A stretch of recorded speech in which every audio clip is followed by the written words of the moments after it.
So we move on to the last topic for the kinetics, that is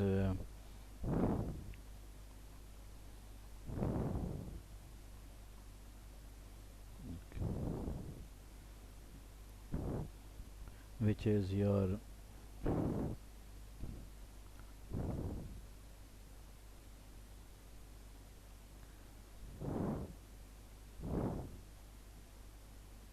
Maxwell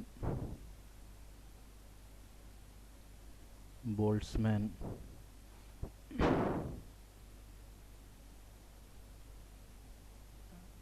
distribution curve. Now this explains us uh,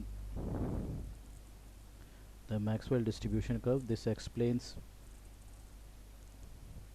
the effect of temperature on rate of reaction. Here we will also understand if you remember, last time we talked about that with every 10-degree rise in with with every 10-degree rise in temperature the rate of reaction doubles. So we will try to understand these two main things in this video or this lesson. How to explain that the rate increases or doubles with 10-degree rise in temperature, and then we also know that the rate of the reaction increases with increase in temperature. We will try to understand both these things over here. Now before I go on to explain the Maxwell distribution curve, we need to understand that at any given temperature the particles of a sample have different kinetic energies, while the temperature is the average kinetic energy. So when we say the temperature of this substance is 50 degree or 70 degree or 60 degree, that is the average kinetic energy of all the particles. Even though, like for example, let us say I have this sample, there are certain particles over here. Now let us say the temperature of this sample is 70 degrees Celsius. Now that does not mean that all the particles will have the same kinetic energy corresponding to this temperature. Is not that. There is a possibility that this may have 20 joules of energy, this may have 50 joules of energy, this may have 35 joules of energy, this may have 80 joules of energy, this may have only 10 joules of energy, this may have let us say 60 joules of energy. So the particles have different energy. So particles have different energies, but the temperature what we talk about, it is the average kinetic energy. So when you say a specific temperature, it does not mean that all particles will have the same kinetic energy. So this concept was basically they calculate the Maxwell and Boltzmann, they were two different scientists, and they calculated the fraction of particles which have specific energies. So based on that they drew a graph.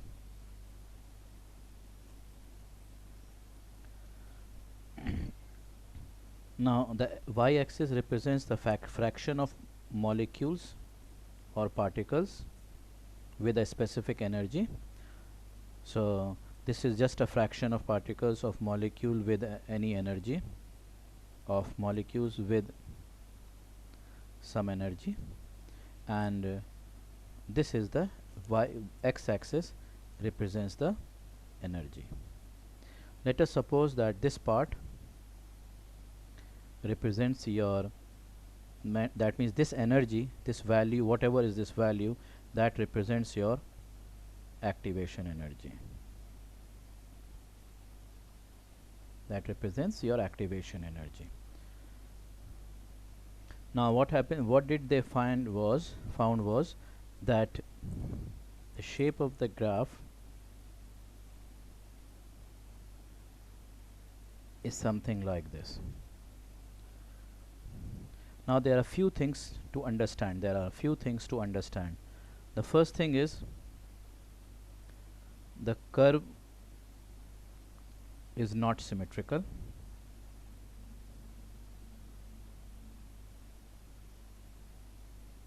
So it's not divided exactly into two equal half. The next thing is the area under the graph, the area under the curve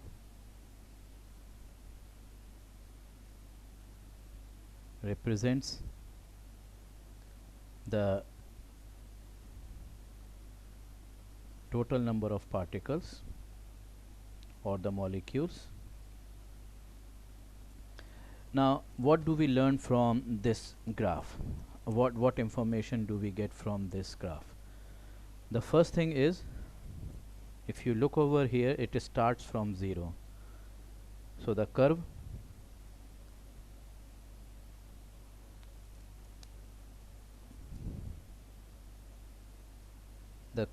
starts from 0. Now the reason for this is no molecules or particles have zero energy. It's only at absolute 0 or minus 273 degree temperature that they can have zero energies. Otherwise, at any specific temperature, they will have some energy. Therefore, when you draw or you start the graph from here, it means zero particles with zero energy. The next thing is, if you look at this graph, there are this area represents that there are few molecules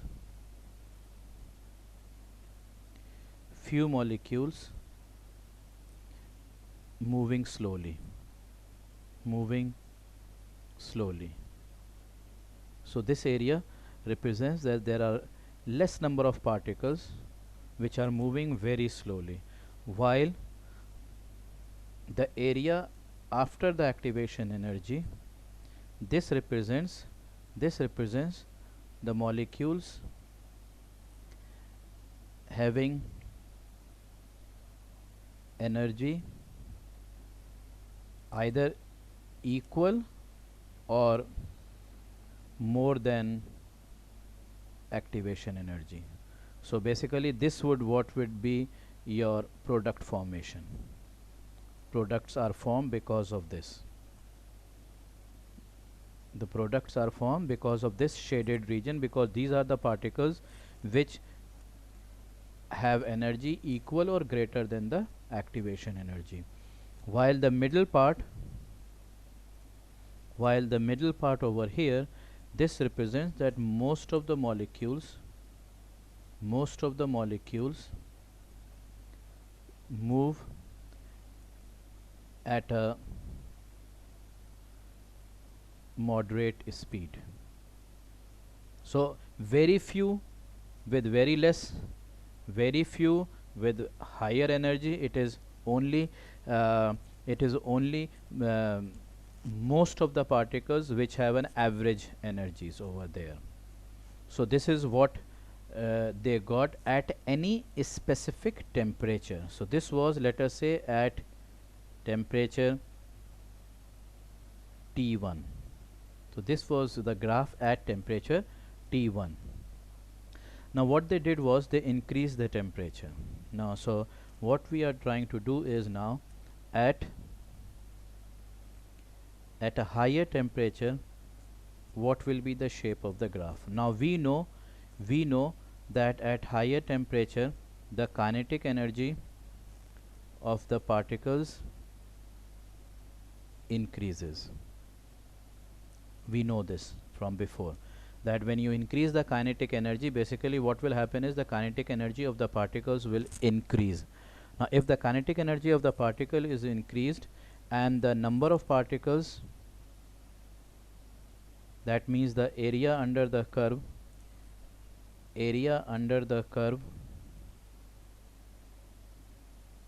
has to remain same. So what happens is the curve is pushed to the right. Now why it is pushed to the right, let's understand this. So at a higher, let us say you have this graph initially, this is your fraction of particles, this is your fraction of molecules or particles having that energy, this is your energy, this is your activation energy. Now initially the graph was like this,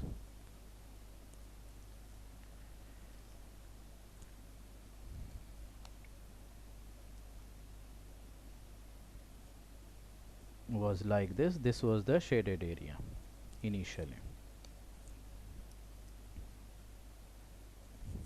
Now when you increase the temperature, what did we say? That, like, let us say before these particles were having this much of energy, now the same particles have a greater energy, so the peak will flatten up. So now what happens, the graph goes like this, flattens up, because the area under the curve has to remain the same.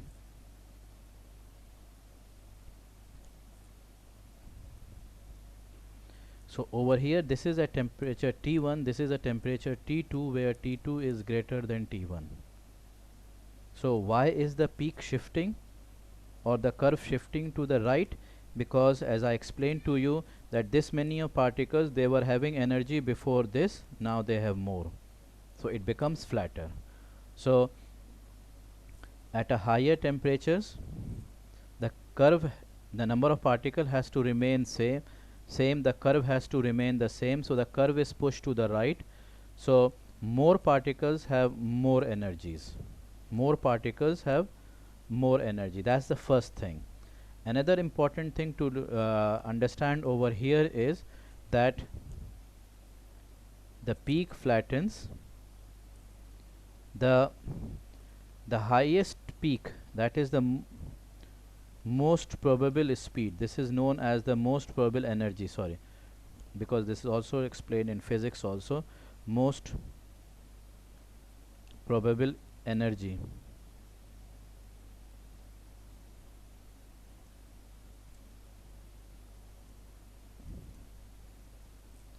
Most probable energy is shifted to the right. So the before the value, so most probable energy is increasing, so the peak flattens, the value of most probable energy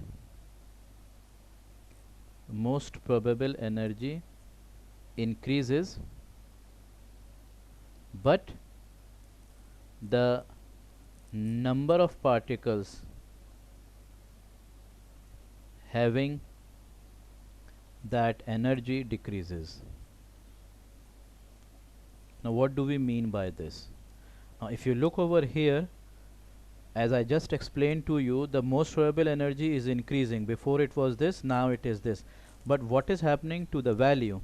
Now before, the number of particles having this energy was more, but at a higher temperature the number of particles having that energy is decreased. So this is at a temperature T2, while this is at temperature T1. So as the temperature increases, the number of particles having a higher temperature is less, but the value of the temperature is more. So it's a high value transaction, so less transactions.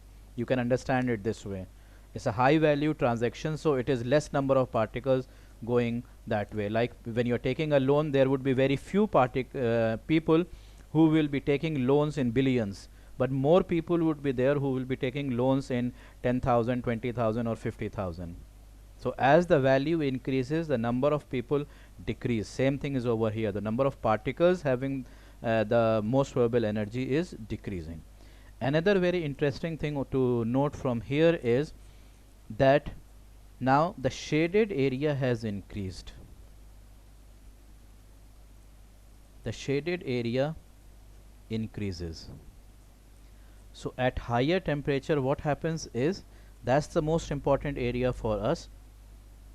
At higher temperatures, at a higher temperature, what is happening is the shaded area increases. Now shaded area increases means that there are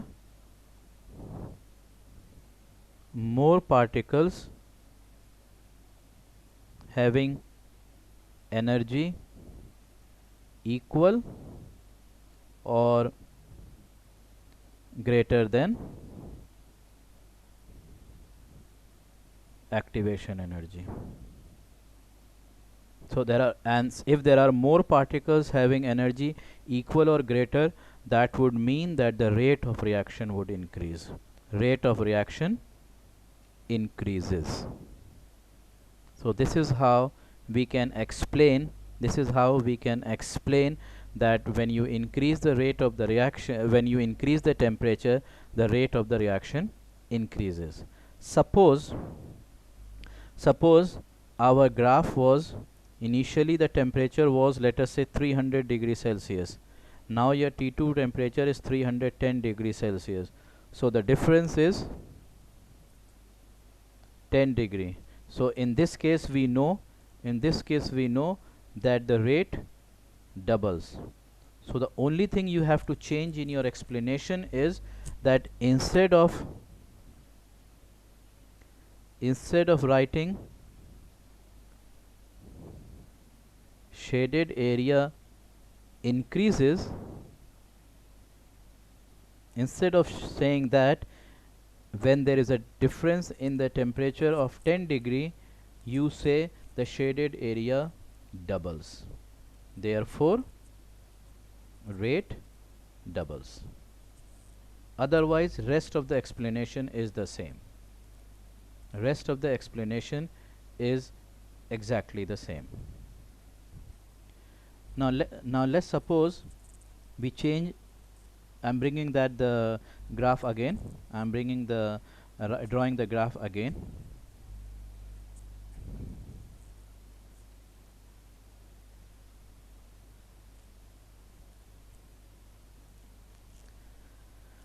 So again, this is your fraction of molecules having a specific energy.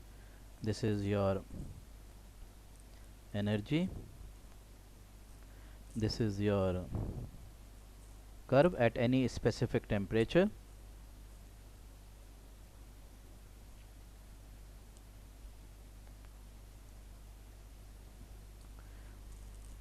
It will go and join somewhere on the x-axis. It is called as asymptotically, something like that. I don't know that. That is for maths teacher to tell you. But over here, let us say this is at temperature T1. This is the shaded area. This is the shaded area, activation energy. This is at a temperature T1. Now till now I have explained you that if you had a temperature which was greater than T1, then it would be this way, and now your shaded area is this. So this is at temperature T2, which is greater than temperature T1. Now suppose we are measuring the temperature of the particles, fraction of particles, at a temperature which is lower than T. Let us say this is T0. Then what will happen is, now it will be, the curve will be pushed to the left. Now what will happen is, before, these particles at temperature T1 were having this much energy. When you increase the temperature, the energy increases. Same way, when you decrease the temperature, now the energy would be less. So what is going to happen is, the peak will be pulled back basically. So it would be higher.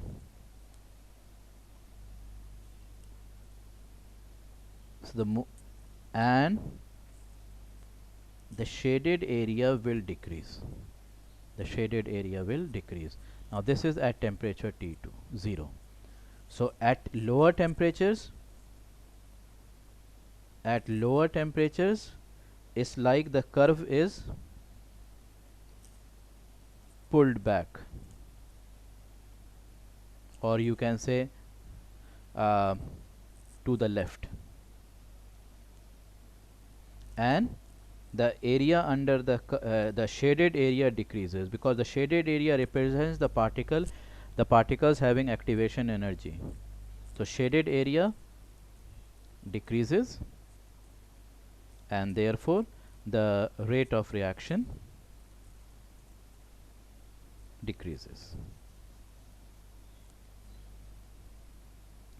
So this is all about the effect of temperature on the rate of the reaction, but this can also be used to explain the effect of catalyst. Now we are not drawing the energy profile diagram. That was a different explanation for the catalyst, how they provide an alternative path of lower activation energy. Now in your exam, what they will do is, at any specific temperature, they give you this graph. This is the activation energy, this is the shaded area at temperature T1, this is your fraction of molecules, this is the fraction of molecules, this is your energy. Now they will ask you, this is without catalyst. Now if you use a catalyst, what will happen? If you use a catalyst, what happens? When catalyst used, how will you show that the catalyst increases the rate of the reaction? How will you show that the catalyst increases the rate of the reaction? So here the main thing is the temperature is not changed. So temperature not changed, therefore the curve remains same. You don't have to draw another curve. What is happening is, it is providing an alternative path. What is the catalyst doing? It is providing an alternative path. The catalyst, what it does, it provides an alternative path of lower activation energy. So this means the value of the activation energy will decrease. So when you are using a catalyst, this activation energy is without a catalyst, while when you use a catalyst, the value of activation energy will decrease. So this is with catalyst. So you just need to draw or show activation energy on the left side of whatever is the value of activation energy provided, and then you can easily show that the shaded area has increased. So shaded area increases, therefore the rate increases. Finish. That is how you don't need to draw another graph. You need to only focus on this, that the activation energy has decreased.